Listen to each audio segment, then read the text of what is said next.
Welcome to the deep dive. Today we're cracking open a really fascinating lost manuscript. Oh, it is such a great piece of history. Yeah, it really is. It's attributed to Thomas Wolfe, written by Max and Claude, and it's titled The Hound of Exile. Right, and it's just packed with, these intense emotional themes. Exactly. And our mission here is pretty ambitious. We're going to use this text to completely deconstruct the myth of the tortured artist. Which is a myth we all kind of buy into, at some point or another. Oh, 100%. We want to figure out if creating a masterpiece actually requires you to be, like, isolated and suffering. Or if true, lasting art demands the really messy, brave act of human connection. Right, because we all have that instinct, don't we? I mean, think about it. When you feel entirely misunderstood by the world, your immediate reflex is to build a fortress. Oh, definitely. You just want to hide. You pull up the drawbridge, lock the iron gates, and just tell yourself you don't need anyone to get it. You're perfectly fine in your tower all alone. And, the appeal of that fortress is undeniable. It offers total control. Nobody can bother you. Exactly. You never have to worry about someone wandering in, rearranging your emotional furniture, or demanding anything from you. The environment is sterile, safe. Right, entirely of your own making. Yeah. But as we see in this manuscript, a sterile environment eventually runs out of oxygen. Yeah, you can't breathe in there forever. You can't. You're forced to make this terrible choice. Do you stay inside and suffocate in your own perfect isolation, or do you lower the drawbridge and face the terrifying vulnerability of letting people actually see you? Man, that tension is just the beating heart of the Hound of Exile. So let's set the stage to see how this plays out. Let's do it. It's October 1942. The world is quite literally on fire with the Second World War. Just massive global trauma happening. Exactly. And we are following a man named David Ashe. He's 39 years old, a famous, wealthy novelist, and he has just stepped off a train into his hometown of Harper Station, North Carolina. And he is, he's the absolute poster child for the tortured artist. Oh, completely. He is deeply exhausted, battling severe alcoholism, and just feeling like an exile in his own country. He's been living in New York, right? Yeah, living in New York, surrounded by sycophants at cocktail parties who claim to know his soul, but, they don't know him at all. And worse than that, his creative well is completely dry. Which is terrifying for a writer. It's the ultimate crisis. His entire identity is built on his output, and the source text has this incredibly visceral way of describing his writer's block. I love this line. Yeah, David looks at his recent work and says, the words lie dead on the page, like fish in a market. Like fish in a market. It's such a brilliant sensory image. You can practically smell it. Right. It evokes something cold, stiff, and starting to rot under those fluorescent lights. There's just no life force left in his writing. So he wanders through Harper Station looking for a spark. And he makes this horrifying discovery that nothing has changed.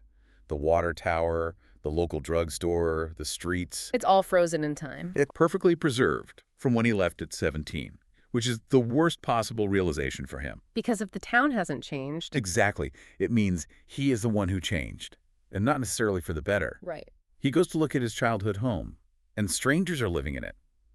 He ends up at the local tavern, which is unironically named the Happy Hour, and just drinks until the edges of reality blur. He is a man actively chasing his own ghosts at this point. He's trying to find the source of his original pain. Yeah, and this culminates in a deeply unsettling scene. Right, where he walks to the bridge. Yeah, a bridge over a creek on the edge of town. He stands there in the dark, listening to the rushing water below, and he genuinely contemplates climbing over the railing. He thinks about dropping into the freezing water just to end what the text calls his agony of consciousness. Okay, let's unpack this. Mm-hmm. Because he doesn't jump. No, he doesn't. And the reason he doesn't jump is fascinating. He pulls himself back from the ledge because he believes this agonizing wound inside him. That gaping, unhealable loneliness. Yeah, he thinks that is the fuel injector for his writing. He views his pain as an emotional scab. And he just keeps picking at it. Forcing it to bleed over and over again.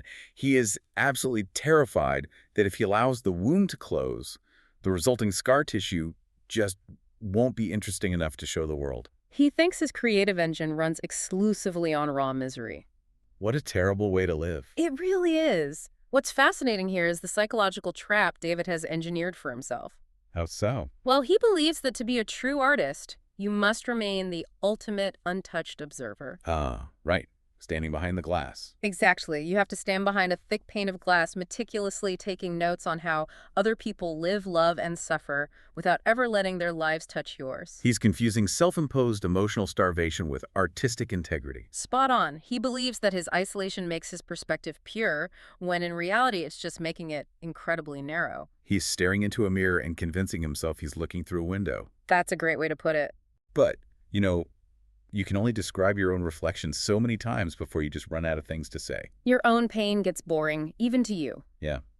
To find the pulse again, David realizes he needs to shatter that glass. Mm-hmm. And shattering the glass means colliding directly with the people he abandoned in Harper Station. And that collision really begins with Louise Brackett. Right, Louise. When David was 16, Louise was his great consuming first love. But they were fundamentally incompatible at the time, weren't they? Very much so. She craved stability and safety while he was consumed by this intense, burning ambition to just conquer the literary world. So she broke his heart. She did. He left for New York, and that heartbreak basically became the foundational myth of his entire career. So now it's 23 years later. Here. She's a 40-year-old widow living a quiet, respectable life in a big house on Highland Avenue. And when David shows up, he's kind of expecting her to play the role of the tragic muse. Oh, totally. Yeah. But she completely flips the script. She doesn't coddle him or swoon over his triumphant, melancholic return. Not at all. She challenges his profound arrogance. She essentially asks him if he spent his entire adult life nursing a teenage grievance, just using his best-selling novels to punish her. She pierces right through that pane of glass. Yeah, she shatters it. She tells him that he has made himself the absolute center of his own universe. And she forces him to recognize that his pain isn't special. Which is exactly what he needed to hear. Right. And this desire to finally look outward, prompted by Louise's blunt honesty, leads David to cross paths with Bill Hendricks. Oh, Bill is such a great character. He is. Bill is 28, the editor of the dying local newspaper. And he possesses something David has entirely lost. A genuine, unironic love for the town and his people. Yes. Bill becomes David's Virgil, basically guiding him through the living, breathing history of Harper Station. And this is where the text expands so brilliantly. Bill introduces him to Aunt Zilla, who is 94 years old. 94 in 1942. Right. She was born in 1848. Hmm. I just want to pause and map out the timeline of that life. The history held within her living memory is just staggering. She remembers the Cherokee Trail of Tears, right? Not from history books. She remembers it because her own grandmother stood on the road and watched it happen. Unbelievable. And her grandfather was born into slavery on a coastal rice plantation. He physically walked away to the mountains the moment freedom came. Wow. She has survived the grueling reality of Reconstruction, the devastation of the 1918 Spanish flu, the grinding poverty of the Great Depression. Now she's sitting in her living room listening to radio reports about a Second World War. I mean, imagine being David Ashe in that moment. You are a wealthy, comfortable novelist having an existential crisis because your words feel like dead fish. Poor you. Right.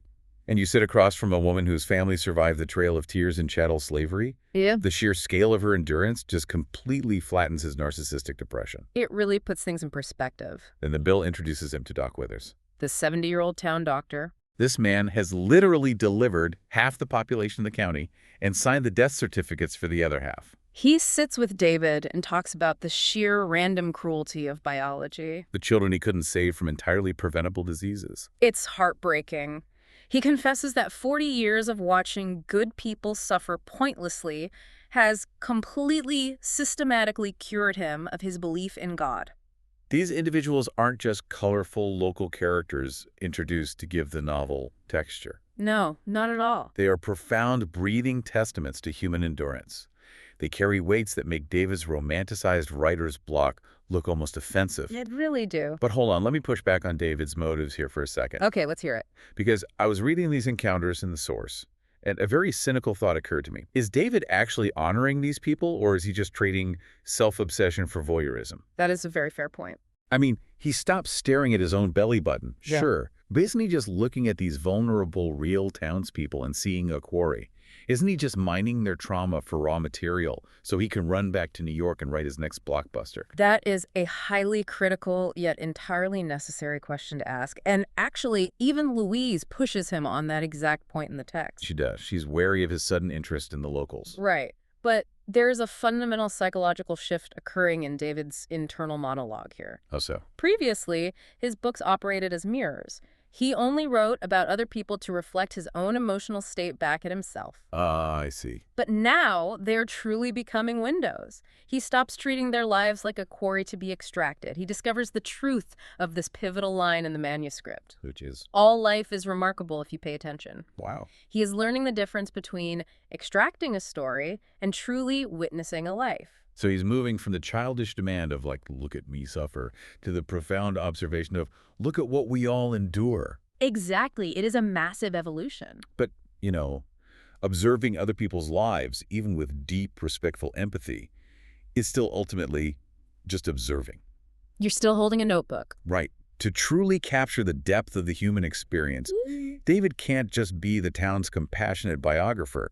He has to actually step into the arena, drop the notebook, and risk his own heart. And stepping into the arena means confronting his relationship with Louise. Yeah, he has to stop seeing her as a symbol of his lost youth. Or a muse for his melancholy. He has to start seeing her as a real, flawed, 40-year-old woman sitting at a kitchen table. And he makes the terrifying choice. He doesn't get on the train back to his lonely, brilliant life in a Brooklyn apartment. He decides to stay in Harper Station. He and Louise begin a real, tangible relationship. He even packs up his things and moves into her guest room. Which, the text notes, absolutely scandalizes the older generation in the small town. Oh, an unmarried couple cohabitating in 1942. Huge scandal. Though the backdrop of World War II makes the younger generation a bit more forgiving. When the world might end tomorrow, people are much more inclined to let others grab whatever warmth they can find. For someone whose entire adult identity is wrapped up in the armor of the solitary genius, moving into that house is a massive leap of faith. He takes over the room that used to belong to Louise's late husband and converts it into his study. And he begins writing. Not a navel-gazing memoir, but a sprawling, 473-page collective biography of Harper Station. But trying to merge that intense, obsessive creative drive with the daily realities of an actual domestic partnership proves to be incredibly volatile. Oh, very much so. Here's where it gets really interesting. Because David is essentially trying to rebuild an engine while driving down the highway at 60 miles an hour. That's a perfect analogy. He's actively swapping out pistons while the car is running. He is desperately trying to hold on to that obsessive, burning focus that makes him a great writer, while simultaneously trying to learn the compromises and sacrifices required to be a decent partner. And those two opposing forces crash into each other violently. Yeah, the text illustrates this collision perfectly in the central kitchen argument. Oh, that scene is so intense. David has been locked in his makeshift study, writing a wave of inspiration, working for 10 hours straight. He skips lunch, he's vibrating on black coffee and adrenaline. And Louise knocks on the door simply to tell him dinner is ready. And he just snaps. He lashes out at her, treating her entirely like a nuisance who is ruining his masterpiece. Because in his mind, art requires total, uncompromising selfishness. But love requires the exact opposite. Right. And Louise refuses to back down or play the role of the subservient artist's wife. She confronts him later and just dismantles his defense. She tells him that when he is in the zone, he acts like nothing else in the universe matters. Not her, not food, not basic human courtesy. She flat out refuses to let him use the excuse of genius to mask being a terrible partner. She demands, I want you to treat me like a person, not an interruption. And you know, the old David Ashe. No one who stood on the bridge. Yeah, that guy would have used that fight as an excuse to bolt. Oh, instantly. He would have packed his bags, muttered about how ordinary people just don't understand the agonizing demands of the artistic process, and fled back to his sterile tower in New York. But this time, he stays. He stays, he absorbs the criticism, he apologizes. He sets regular working hours and actually steps away from the typewriter when she calls him for meals. If we connect this to the bigger picture, this is the exact moment we finally understand the title of the manuscript, The Hound of Exile. Ah, yes. Let's dig into that. For his entire life, David thought that feeling of exile. That creeping cold sensation of not belonging in the room. Exactly. He thought that was his special, unique burden. He thought it was the mark of the chosen, tortured artist. But through his profound connections with Louise, Ancilla, and Doc Withers, the illusion shatters. He realizes that exile isn't a unique burden at all. It is the baseline human condition. We are all exiles. Yes, we are exiled from our youth, from our pasts, from the people we have lost. The feeling of not quite belonging is the one thing every human being actually shares. And the cure for that feeling isn't running away to a dark room to write eloquent paragraphs about your own loneliness. The cure is choosing to stay in the messy, frustrating kitchen and connect with another exile. Despite the paralyzing fear that they might hurt you. That breakthrough in his personal life is the exact catalyst that allows him to finish the massive manuscript. But completing the book forces him to face a terrifying new question. What happens when the tortured artist finally finds actual, boring, domestic happiness? Right. Does the art suffer? Does the engine die without the pain? So he sends the 473 pages off to his editor in New York. The legendary Max Perkins. And Perkins writes back with a stark, unsettling warning. He tells David the book is brilliant, a masterpiece of observation, but it might completely flop. Perkins warns him it lacks his usual romantic anguish. And let's think about the reading public in February 1944. They are in the darkest depths of a global war. Everyone is terrified. They expect David Ashe to bleed on the page for them. Exactly, to provide this contained, beautifully written tragedy so they can safely process their own grief. But instead, he hands them a sprawling, sociological epic honoring the quiet endurance of a small town. When it publishes, Perkins' warning proves somewhat prophetic. The critical establishment is deeply divided. The New York Times publishes a puzzled review, complaining that the book is missing the raw, fiery emotion of his earlier work. They think he's lost his nerve. But the Atlantic Monthly praises it, calling the work incredibly generous and capacious. But you know, the real victory, the thing that proves David's transformation, isn't found in the reviews at all. It's in the physical letters he receives from ordinary readers. Like the man in Georgia. Yes. A man in Georgia whose own grandfather spent 50 years working in a textile mill writes to David and says, I felt like I understood him for the first time. David traded his status as a critical darling of the New York elite for something vastly more important. He made ordinary, forgotten people feel witnessed and honored. And as his artistic philosophy evolves, his real life shifts in ways he never could have engineered in his fortress. He and Louise go down to the local courthouse and get married. Then, in a genuine medical surprise that defies Doc Withers' cynicism, Louise gets pregnant at 43. They have a daughter, Sarah, and David's universe completely inverts. The source gives us this incredible image. Tell me. His famous typewriter is sitting on a desk in the corner of the living room, literally gathering dust. Meanwhile, this former literary giant is pacing the floorboards at 3 a.m., learning how to change cloth diapers, desperately trying to soothe a screaming infant. You cannot be the center of your own universe when you are holding a crying baby at 3 in the morning. No, you really can't. The biological and psychological rewiring that takes place in David is profound. The narrative flashes forward to 1951. David is now 52 years old. He is no longer writing tortured, bleeding novels. He is writing a quiet, thoughtful collection of essays reflecting on domestic life, fatherhood, and the mechanics of community. We see him out in his front yard, jumping into piles of autumn leaves with his 6-year-old daughter. So what does this all mean for our mission today? Well, look at the trajectory of this man's life. He went from standing on a dark bridge, contemplating ending his life because his artistic agony was too heavy, to happily jumping in leaf piles in the suburbs while his typewriter gathers dust. Did David Ashe lose his edge? Did finding domestic happiness effectively kill the great fiery novelist? He absolutely didn't lose his edge. He simply outgrew the need for it. Oh, I like that. He realized that the myth of the isolated, suffering genius is very often just a sophisticated form of cowardice. It's an intellectual excuse to hide from the terrifying demands of real reciprocal relationships. Right. It is infinitely easier to lock yourself in a room and write a grand, sweeping tragedy than it is to step out of the room, look your partner in the eye, and apologize for snapping at them before dinner. Doing the dishes requires more bravery than bleeding onto a page. Exactly. David discovers that true bravery is the daily, repetitive, often unglamorous work of loving other people. It's the incredibly difficult task of balancing the inward, solitary focus required to create art with the outward, demanding, messy work of actually living a life. He didn't lose his genius. He just applied it to a sustainable existence. He lowered the drawbridge and he walked out of the fortress. And that is the core takeaway from the journey of David Ashe. You do not have to choose between doing great, meaningful work and living a full, connected life. In fact, you probably can't truly do the former without risking the latter. Your best work doesn't require you to be a miserable, isolated island. It requires you to be part of the mainland. To pay attention to the people around you, to honor their stories. And to realize that your pain is just one small note in a very large symphony. The Hound of Exile doesn't have to chase you into the dark. It can chase you right into the arms of your community. Which leaves us with something I want you to really mull over as we sign off today. We've spent this whole deep dive deconstructing David's need to suffer for his art. But think about his daughter, Sarah. Yeah, little Sarah. She is going to grow up with a present, happy, leaf-jumping father. But she will never get the raw, bleeding genius of his early novels. That's a fascinating trade-off. Which forces us to ask a harsh question about ourselves.